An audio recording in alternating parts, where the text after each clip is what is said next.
டிவிக்கு நண்பர்கள் அனைவருக்கும் வணக்கம். நான் தான் உங்கள் தளபதி வெறியண்டா. தேர்தல் வந்துட்டுங்க.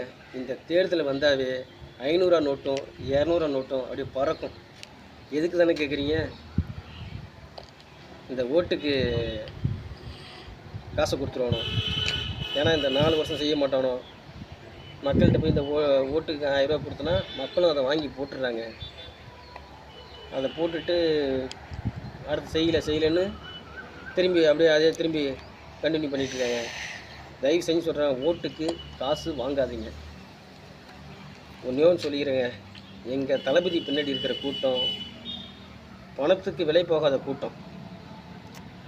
தளபதிக்காக எங்கள் தளபதியை உயிரே கொடுப்போம். அவருக்காக ஓட்டு போட மாட்டோமா நாங்கள்? மக்கள் புரிஞ்சிட்டாங்க. 2026 தேர்தலில் யாரும் காசு வாங்க மாட்டாங்க. நீங்கள் எவ்வளோ கோடியாக கொட்டினாலும் சரி, தளபதிக்கு தான் ஓட்டு போடுவாங்க. தளபதி தான் அடுத்த முதலமைச்சர். இதை மாற்ற யாராலும் முடியாது. டிவிக்கு தொண்டன் தளபதி வெறியண்டானா.